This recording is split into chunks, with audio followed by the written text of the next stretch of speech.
성경에 보면 의외로 복과 저주에 관한 말씀이 자주 등장합니다. 정확히 표현하면 복과 저주의 기준에 관한 말씀입니다. 이 땅에서 어떻게 살면 복을 받고 어떻게 살면 저주를 받는지에 관해서 말씀합니다.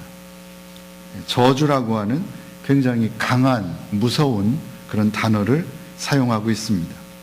대표적인 말씀은 신명기서에서 찾을 수가 있습니다.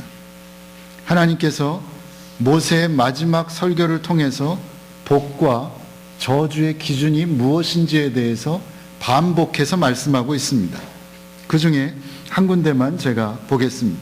신명기 11장 26절부터 28절에 보면 이렇게 말씀합니다. 내가 오늘날 복과 저주를 너희 앞에 두나니 너희가 만일 내가 오늘날 너희에게 명하는 너희 하나님 여호와의 명령을 들으면 복이 될 것이요, 너희가 만일 내가 오늘날 너희에게 명하는 도에서 돌이켜 떠나 너희 하나님 여호와의 명령을 듣지 아니하고 본래 알지 못하던 다른 신들을 쫓으면 저주를 받으리라, 그렇게 말씀합니다. 여기서 제시된 기준은 순종과 불순종입니다. 하나님의 말씀에 순종하면 복이 될 것이고, 반대로 하나님의 말씀에 불순종하면 저주를 받는다는 것입니다. 순종과 불순종의 결과가 우리가 생각하는 것보다 훨씬 더 심각할 수 있음을 성경은 가르쳐 줍니다. 우리는 이 땅에서 복받기를 원합니다. 복된 삶을 살기 원합니다. 그렇다면 무엇보다 먼저 우리는 하나님의 말씀에 순종해야 한다는 것입니다. 순종하는 삶이 그 정도로 중요하기 때문에 성경은 순종이 제사보다 낫다고 단언한 것입니다. 어떤 형편 속에서도 항상 순종하는, 하나님의 말씀에 순종하는 여러분들 되시기를 바랍니다. 자, 오늘 본문도 복과 저주의 기준에 관해 말씀합니다. 당시 역사적 상황은 이렇습니다. 예레미야 선지자는 이스라엘 백성들의 죄를 지적하며 그에 따른 심판을 경고합니다. 그것이 예레미야서의 내용입니다. 구체적으로는 이스라엘 백성들이 죄 가운데 살기 때문에 바벨론에 의해서 이스라엘이 멸망할 것이라는 사실을 경고하고 있습니다. 오늘 본문도 그런 경고의 연장선상에 있습니다.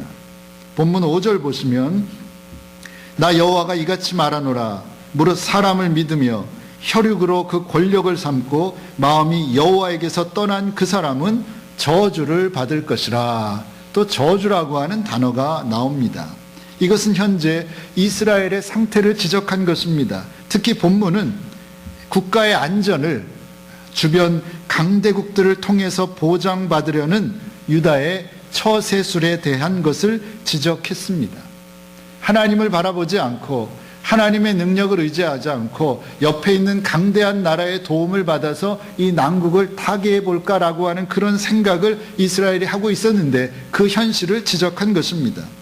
하나님을 의지하지 않고 세상의 권력을 의지할 때 그 결과는 저주라는 것입니다. 6절의 말씀도 그것입니다.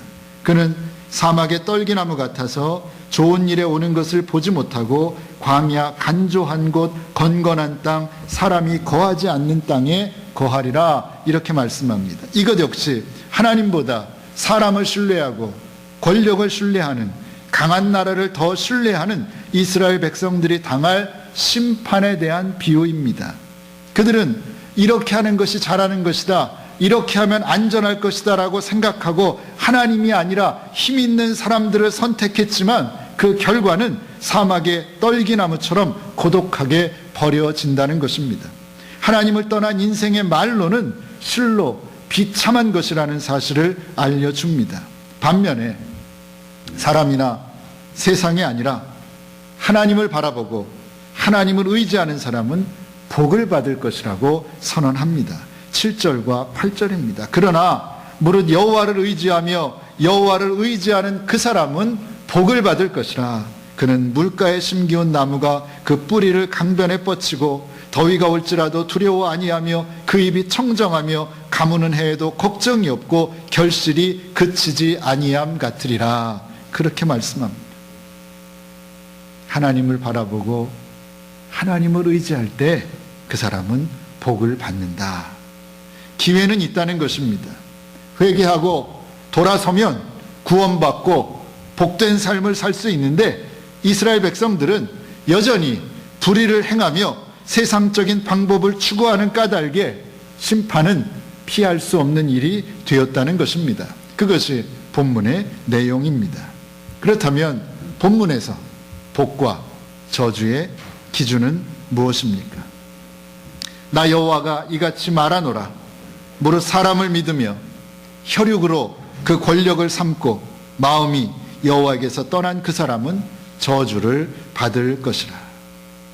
마음이 하나님에게서 떠난 사람, 그래서 하나님이 아니라 사람을 의지하고 세상을 의지하는 사람은 저주를 받는다고 말씀합니다. 그런 사람은 사막의 떨기나무같이 되고 말 것입니다. 반면에 하나님을 의지하고 하나님께 모든 것을 의뢰하는 사람을 복을 받습니다. 그런 사람은 물가에 심기운 나무처럼 시절을 쫓아 과실을 맺으며 잎사귀가 마르지 않는 것입니다. 이 세상에 살면서 저주 가운데 살기를 원하는 사람은 없습니다. 사막의 떨기나무처럼 척박한 곳에서 말라 죽기를 원하는 사람은 없습니다. 모두가 행복하게 살기를 원합니다. 복된 삶을 살기 원합니다. 물가에 심기운 나무가 되어서 시절을 쫓아 과실을 맺고 그 잎은 청정하며 가무는 해에도 걱정이 없는 그런 삶을 살기를 원합니다. 문제는 방법입니다. 어떻게 하면 그렇게 살 수 있습니까? 성경이 주는 답은 무엇입니까?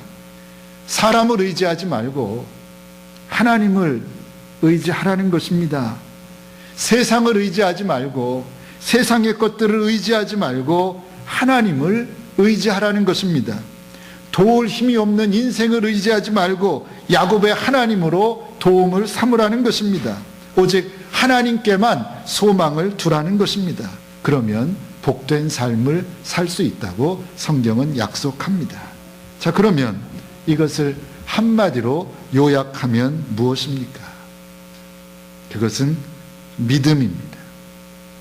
하나님을 향한 믿음을 가지고 살라는 것입니다. 이사야의 말씀대로 하면 심지가 견고한 믿음의 사람이 되라는 것입니다. 그러면 하나님이 주시는 평안함 가운데서 행복한 삶을 살 수 있다는 것입니다. 믿음의 문제라는 것입니다. 오늘 함께 고민해 보려고 하는 것도 이것입니다. 어떤 믿음이 심지가 견고한 믿음입니까? 어떤 믿음을 가지고 살아야 흔들리는 세상 속에서도 마음의 평화를 누리며 복 있는 사람으로 살 수 있는 것입니까? 함께 고민해 보려고 합니다. 꽤 오래전인 것 같습니다. 이런 제목의 영화를 봤습니다. 여러분 보셨는지 모르겠습니다. 제목이 이것입니다. 연애, 그 참을 수 없는 가벼움이라는 영화입니다. 연애, 그 참을 수 없는 가벼움. 제목만 놓고 보면 남녀 간의 사랑이라고 하는 것은 참으로 가벼운 것이다 라는 인상을 받게 됩니다. 저도 그런 줄 알고 봤는데 영화가 끝남과 동시에 제 머릿속에 드는 생각은 사랑이라고 하는 것은 참을 수 없는 무거움이구나 라고 하는 생각을 하게 됐습니다. 제목과는 달리 영화의 내용은 참으로 무거웠습니다. 그러면 사랑만 그렇습니까? 사랑만 무겁습니까? 인생도 무겁습니다.